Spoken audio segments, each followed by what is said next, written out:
Assalamualaikum teman-teman, selamat berjumpa lagi dengan saya Abdurrahman. Dan masih tetap di channel Abdurrahman ya. Dan masih tetap juga mengupas tentang seputaran gangguan asam lambung dan anxiety psikosomatis.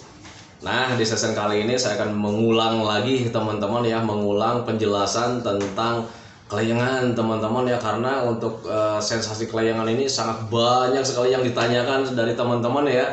Karena untuk orang-orang yang terkena gangguan asam lambung dan anxiety psikosomatis, yang namanya kelayangan itu sangat awet. Kemudian ketika ada kelayangan yang dirasa, kita itu selalu berpikir yang lain-lain. Nah itu teman-teman, dan akhirnya karena memang berpikirnya yang lain-lain, itu menjadi ketakutan tersendiri. Karena pikirannya itu selalu membayang-bayangkan yang tidak kita inginkan. Itu teman-teman, dan akhirnya ada ketakutan. Kemudian ketakutannya berlanjut dan akhirnya ada rasa cemas. Dan ketika cemas, itu pasti sensasi medisnya itu akan ada lagi. Nah itu teman-teman. Nah makanya bagi teman-teman yang sekarang mengalami kelayangan, kemudian masih bingung juga tentang kelayangan, tolong tonton videonya sampai habis, jangan skip, biar kalian itu nanti mudah mengerti, mudah paham, dan bisa menanganinya dengan mudah. Ya minimal kalian itu kalau sudah paham itu ketakutannya tidak ada teman-teman ya. Karena untuk kelayangan itu sebetulnya hal yang tidak kita inginkan, karena takutnya itu ya kelayangan itu menyebabkan sesuatu yang berbahaya. Nah itu teman-teman, padahal tidak gitu teman-teman ya. Nah kemudian bagi teman-teman yang baru bergabung juga, kalau seandainya kalian mau bertanya tentang seputaran gangguan asam lambung dan anxiety psikosomatis, alangkah baiknya kalian tonton dulu video-video saya sebelumnya. Karena untuk seputaran gangguan asam lambung dan anxiety psikosomatis, semuanya itu sudah saya share ya. Jangankan untuk sensasi yang lain-lain teman-teman ya, untuk sensasi kelayangan ini di video kali ini juga, di episode kali ini juga yang judulnya tentang kelayangan, itu sudah sering saya share ya. Nah itu makanya bagi teman-teman yang baru bergabung, kalau seandainya kalian mau bertanya tentang seputaran gangguan asam lambung dan anxiety psikosomatis, alangkah baiknya kalian tonton dulu video-video saya sebelumnya, atau minimal ikuti dari sekarang gitu teman-teman ya, dengan cara tekan juga tombol loncengnya biar kalian itu dapat notifikasi atau video pemberitahuan video saya yang terbaru gitu teman-teman. Karena untuk aslam itu butuh pengetahuan, butuh pengertian gitu teman-teman ya. Kalau misalnya kalian tahu tentang seputaran asam lambung dan anxiety psikosomatis, ya minimal kalian itu tidak berpikir yang lain-lain, tidak ada rasa cemas juga gitu teman-teman ya. Nah itu teman-teman ya. Dan kemudian bagi teman-teman yang baru bergabung juga, dimohon ya videonya itu di subscribe dulu, karena untuk subscribe itu tidak memerlukan biaya, tidak memerlukan pendaftaran. Jadi subscribe itu adalah hal yang sangat mudah sekali bagi teman-teman lakukan ya. Jadi teman-teman itu cukup memijit saja tulisan yang warna merah, tulisan subscribe. Biar kenapa? Jujur ya, biar videonya itu cepat berkembang dengan baik. Dan kalau seandainya video saya itu berkembang dengan baik, sudah barang tentu itu akan menambah semangat tersendiri buat saya untuk terus nge-share tentang seputaran gangguan asam lambung dan anxiety psikosomatis terhadap kalian, dengan tujuan semoga saja videonya itu menjadi wasilah atau jalan keluar bagi kalian yang sedang mengalami gangguan asam lambung dan anxiety psikosomatis hingga membaik, apalagi sampai sembuh total ya. Amin ya rabbal alamin. Ya minimal hanya memberikan motivasi saja, atau lebih minimalnya lagi hanya sekedar menemani kalian yang sedang merasakan tidak nyamannya dari gangguan asam lambung dan anxiety psikosomatis. Nah itu teman-teman ya. Nah kembali lagi ke topik utama teman-teman ya. Itu yang namanya kelayangan banyak sekali ditanyakan ya untuk teman-teman kita yang belum membaik. Pak ini kelayangan gimana dong Pak, katanya gitu ya. Saya itu takut kelayangan itu menjadi hal yang sangat berbahaya. Saya takut mati karena gara-gara kelayangan gitu teman-teman ya. Nah, saya jelaskan di sini teman-teman ya. Untuk kelayangan dari asam lambung dan anxiety psikosomatis itu tidak berbahaya teman-teman ya. Karena memang tidak berbahaya teman-teman ya. Kalau seandainya kalian tahu penyebabnya, kenapa kita itu bisa kelayangan yang sedang mengalami gangguan asam lambung dan anxiety psikosomatis, kenapa bisa ada kelayangan? Kalau seandainya kalian tahu penyebabnya, kalian akan tersenyum teman-teman ya. Oh ternyata kelayangan penyebabnya itu, ya sudah kita tanganin saja. Nah itu kan ya. Nah itu teman-teman ya. Kembali lagi, karena biasa ini saya udah mulai bosan ya menjelaskan tentang kelayangan teman-teman, karena udah sering sekali ya itu saya menjelaskan tentang kelayangan. Bahkan di setiap video juga itu ada saja cerita-cerita tentang kelayangan teman-teman ya. Nah tetapi nggak apa-apa, saya ulang lagi ya.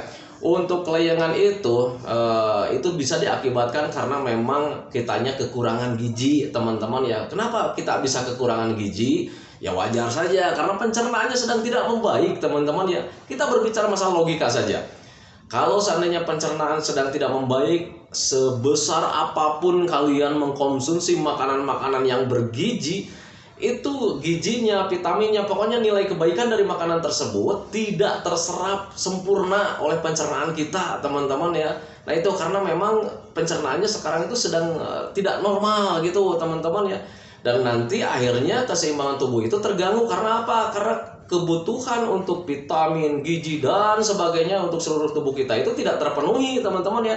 Wajar kalau seandainya nanti keseimbangan tubuhnya terganggu. Dan kalau seandainya keseimbangan tubuh terganggu, itu sensasi yang lain-lain hadir ya, kelayangan, pusing, kemudian mata agak buram gitu, teman-teman ya. Kurang gairah juga, kurang fokus juga gitu, teman-teman ya. Itu merupakan hal yang sangat wajar, teman-teman ya. Nah, kalau seandainya kalian sudah tahu penyebabnya, oh itu dari kurang makan, kurang gizi, ya sudah makan saja, perbanyak saja makannya. Makanya di video-video terdahulu saya itu sering bilang kalau seandainya untuk orang-orang yang terkena gangguan asam lambung dan ascites psikosomatis itu harus sering makan, teman-teman, biar gizinya atau vitaminnya, pokoknya untuk nilai kebutuhan kita itu untuk tubuh kita itu terpenuhi setiap harinya, teman-teman ya. Harus sering makan, teman-teman ya. Orang normal kalau seandainya kita makan sedikit saja di pagi hari itu tenaganya kuat ya. Kebutuhannya karena terpenuhi. Itu teman-teman, kita kuat sampai jam 12 bahkan sampai sore.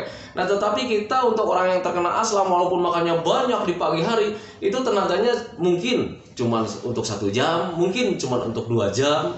Nah itu teman-teman, nah makanya berpikir logikanya begini, biar tetap terpenuhi energinya, gimana caranya nih? Ya sudah makan 2 jam, ya kita makan lagi, kalau sudah habis energinya ya makan lagi. Nah sekarang pengen tahunya kayaknya gimana nih Pak, kalau seandainya kita mengetahui kalau energi kita itu sudah habis, kan kita nggak tahu energi kita itu habisnya itu kayak macam gimana. Anda tahu sendiri teman-teman, kalau seandainya energi habis, coba ingat-ingat ketika dulu sebelum terkena gangguan asam lambung dan ascites psikosomatis, ketika kalian energinya habis, pasti ada rasa gemeteran, ada rasa lemas gitu teman-teman, ada rasa pusing juga gitu teman-teman ya, karena kitanya belum makan ya. Nah itu, atau misal karena kita, kalau orang Sunda bilang salastri teman-teman ya, jadi ketika belum makan tenaganya nggak ada, kadang ditandai dengan tubuh kita itu sering gemeteran, tangannya ya, kakinya lemes juga, agak pusing juga, mata buram juga gitu teman-teman, kurang gairah, kadang mukanya agak pucat. Nah itu teman-teman, nah ketika kalian mengetahui, oh ternyata mungkin saya itu kurang makan, ya sudah makan saja. Itu logikanya ke sana. Nah itu teman-teman, itu dari makan gitu, itu dari medisnya. Kalau seandainya pencernaannya sedang tidak membaik, ya wajar saja kalau misal kalian itu mempunyai kelayangan teman-teman ya, karena memang keseimbangan tubuhnya terganggu. Dan kemudian kalau seandainya Pak, pencernaannya sudah mulai membaik, kadang begahnya juga tidak ada katanya gitu, perih-perih di perut itu tidak ada katanya gitu, tetapi kenapa masih mengalami kelayangan juga.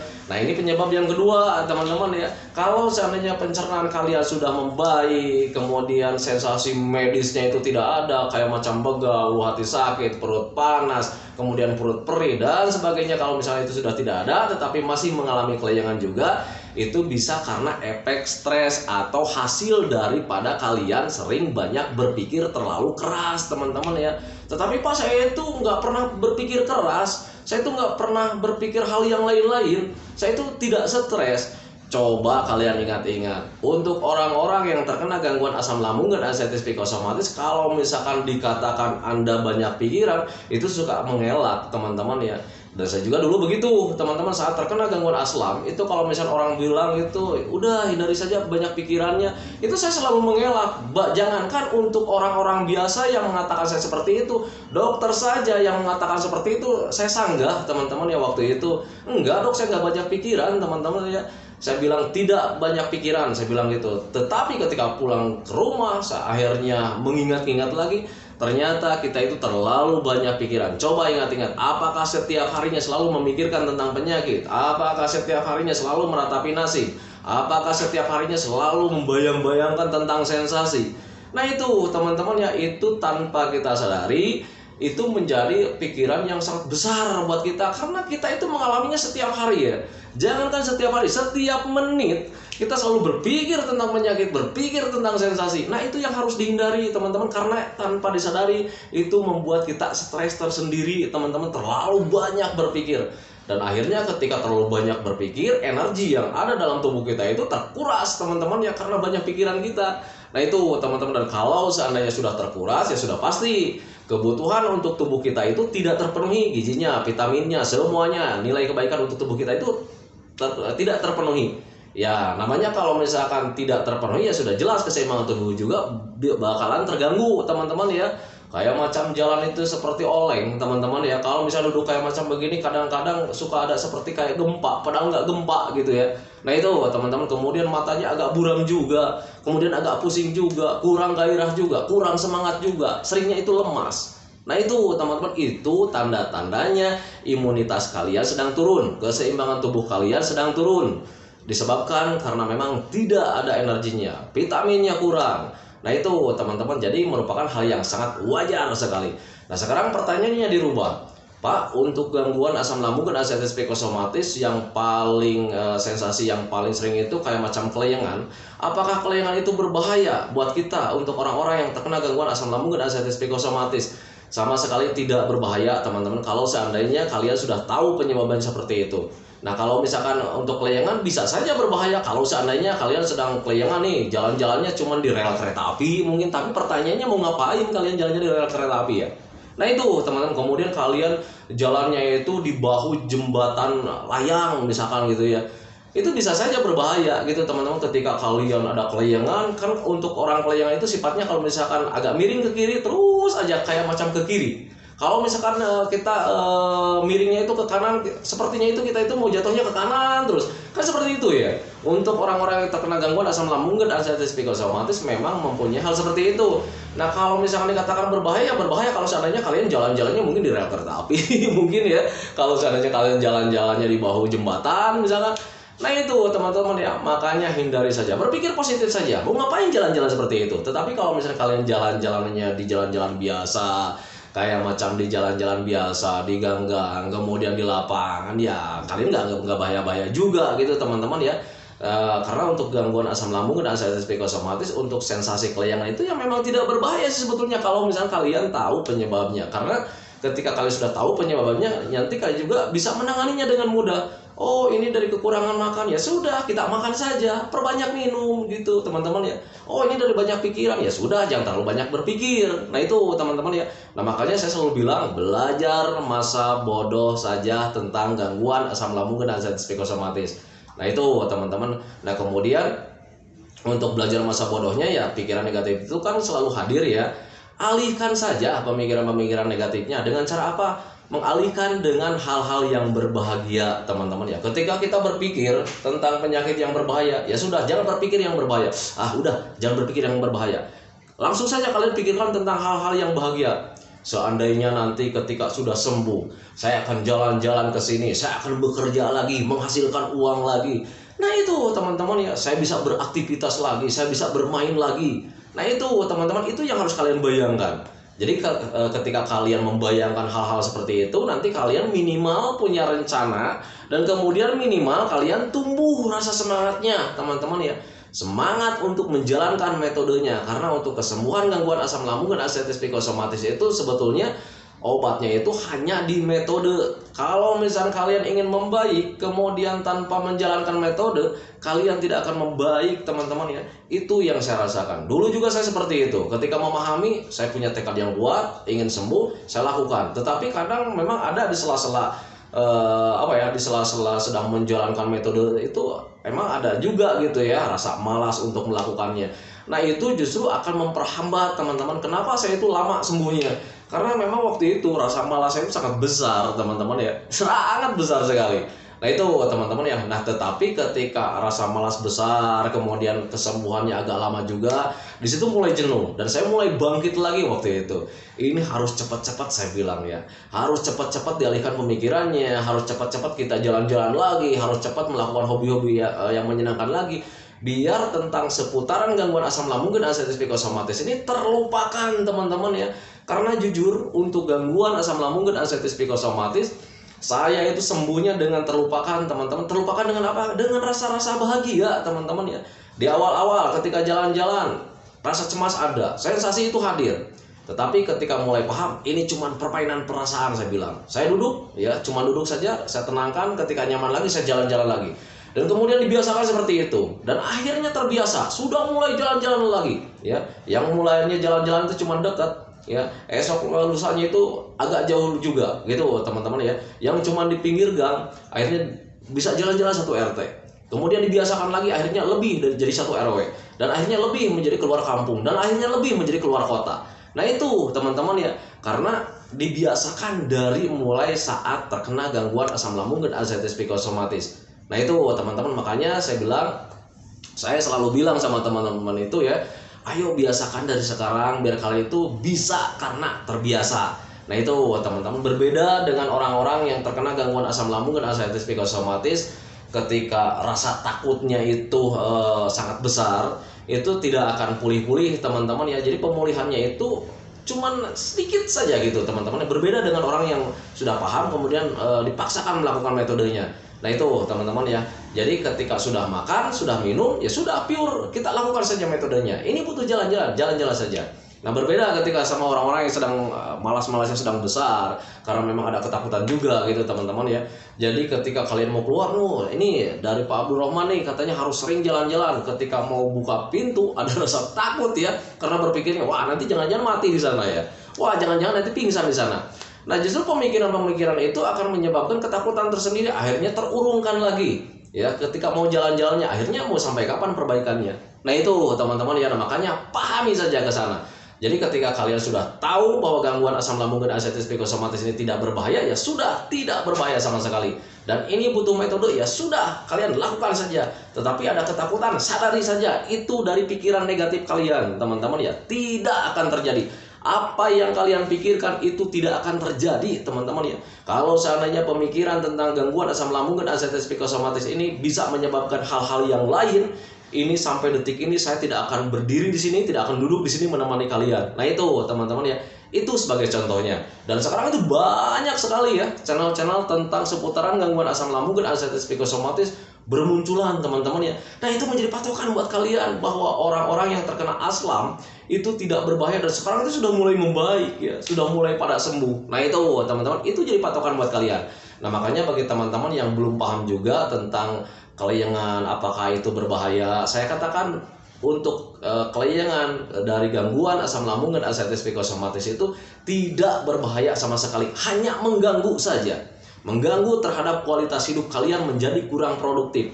Gara-gara takut kelayangan, takutnya kelayangannya itu berlebih dan kemudian menyebabkan kematian, akhirnya kalian itu cuma duduk merasa rasakan, gerak hidup kalian itu menjadi terbatas, mau melakukan apa-apa menjadi terbatas. Nah mau sampai kapan? Nah itu teman-teman ya, makanya pahami saja ke sana bahwa asam lambung dan anxiety psikosomatis ini tidak berbahaya sama sekali, tetapi hanya mengganggu saja terhadap kualitas hidup kalian menjadi kurang produktif. Nah sekarang gimana caranya supaya hidup kalian itu menjadi produktif lagi, menjadi bisa bekerja lagi, bisa beraktivitas lagi, bisa berprestasi lagi? Ya sekalian harus lawan ya, harus lawan pemikiran-pemikiran negatif itu, harus dilawan. Oh saya mau jalan-jalan, takutnya nanti jalan-jalan ada pingsan, lawan saja. Pahami saja, untuk kelayangan dari asam lambung dan anxiety psikosomatis tidak berbahaya sama sekali. Itu hanya dari pemikiran saja. Itu yang namanya pikiran negatif. Harus ditanamkan dalam pikiran kalian bahwa aslam tidak akan membuat kalian pingsan, tidak membuat kalian mati selama kalian sudah makan. Nah itu teman-teman ya. Nah makanya di video kemarin-kemarin juga atau di video dahulu juga saya selalu bilang, apapun yang terjadi, makan, minum teman-teman, karena itu motornya untuk orang hidup teman-teman ya. Berbeda dengan motor atau mobil, itu misalkan bahan bakarnya dari bensin atau misalkan dari dari solar. Nah kita orang hidup manusia ya motornya dari makanan juga gitu teman-teman ya. Nah ketika sudah makan ya sudah pasti ya tidak akan menyebabkan pingsan, tidak akan menyebabkan mati. Motor juga sama, kalau seandainya diisi dengan bensin ya pasti sudah bisa jalan, tidak akan mati. Nah itu teman-teman ya. Nah makanya pahami saja ke sana. Jadi untuk orang-orang yang terkena gangguan asam lambung dan anxiety psikosomatis yang masih selalu beranggapan kelayangan ini takut menyebabkan bahaya, ya kalian salah besar teman-teman ya. Karena ketika kalian tahu penyebabnya ya bisa ditangani dengan mudah sih sebetulnya. Nah itu teman-teman ya. Nah itu, tetapi jujurlah ketika waktu saya terkena juga waktu itu ya kadang paham sih paham ya, tetapi ketika sensasi datang, ya itu ya pemahamannya itu hilang seketika gitu teman-teman ya, karena dipicu dengan rasa takut ya.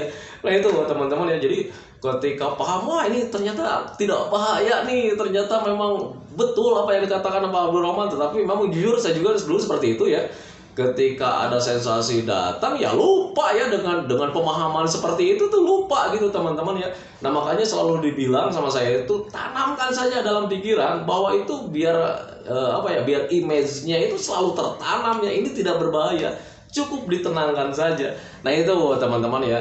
Nah itu jadi makanya bagi teman-teman yang terkena gangguan asam lambung dan anxiety psikosomatis, saya selalu menyuruh sama teman-teman itu pahami saja sih sebetulnya untuk gangguan asam lambung dan anxiety psikosomatis ini, biar kalian itu tidak beranggapan yang lain-lain gitu teman-teman ya, karena anggapan yang lain-lain itu ya bisa melahirkan sensasi yang tidak nyaman dan sebagainya. Makanya bagi teman-teman ya harus bisa memilah ya, mana sensasi medis, mana sensasi dari banyak pikiran. Itu teman-teman ketika kalian sudah paham ya, kalian nanti oh ini sensasi dari banyak pikiran, ya sudah, jangan terlalu banyak berpikir saja.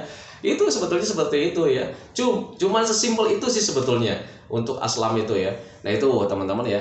Nah itu teman-teman ya, video dari saya, semoga saja videonya itu menjadi wasilah buat kalian yang sekarang sedang mengalami kelayangan, bingung dengan kelayangan apakah ini berbahaya. Saya katakan tidak, kalau seandainya kalian tahu penyebabnya. Nah kalau seandainya kalian tahu penyebabnya seperti yang tadi saya bilang, kalian tinggal melakukan penanganannya saja. Saya misalnya kekurangan makan, jadi keseimbangan tubuh terganggu, ya sudah, makan saja. Nah itu teman-teman ya, oh saya itu karena banyak pikiran, jadi akhirnya terkuras energinya, akhirnya keseimbangan tubuh juga terganggu, yang akhirnya kelingan juga, ya sudah, stop berpikirnya. Oh tetapi saya itu bagaimana ini cara stop berpikir tentang negatifnya agar happy, ya alihkan saja pemikirannya menjadi ke hal-hal yang berbahagia. Dan untuk mengalihkan ke hal-hal yang berbahagia itu banyak caranya, bisa dengan tontonan, bisa dengan kegiatan, juga dengan bisa berpikir atau berhayal tentang kesembuhan-kesembuhan ketika nanti sesudah terkena gangguan asam lambung dan anxiety psikosomatis, kalian bisa nyaman lagi, bisa enak lagi. Nah bayangkan saja seperti itu. Nah itu teman-teman ya. Nah itu teman-teman ya, jadi saya katakan tidak berbahaya sama sekali. Bagi teman-teman yang penasaran, tidak berbahaya sama sekali. Kalau seandainya kalian tahu penyebabnya, kalian bisa tanganinya dengan mudah. Tangani saja. Yang jelas kalian harus banyak makan, kemudian harus banyak minum juga, harus sering olahraga juga. Tetapi olahraganya yang ringan, cuman jalan-jalan santai aja, jalan-jalan menyenangkan aja. Yang penting kalian pikirannya itu fresh aja ya, tidak berpikir yang lain-lain. Nah itu, kemudian sebelum saya akhiri videonya seperti biasa, saya doakan teman-teman itu semoga saja teman-teman itu cepat sehat lagi, kemudian cepat normal lagi, cepat kembali lagi kayak dulu lagi, seperti moodnya, semangatnya, bahagianya, imajinasi tentang rencana-rencana yang positifnya, semoga saja kembali lagi, karena saya yakin 100% bahwa keadaan yang dulu itu sangat dirindukan sekali. Nah itu teman-teman ya. Kemudian doakan saya juga agar saya itu tetap sehat, tetap kuat, tetap ceria, agar masih bisa tetap menemani kalian. Nah itu teman-teman ya. Santikan videonya teman-teman ya. Assalamualaikum warahmatullahi wabarakatuh.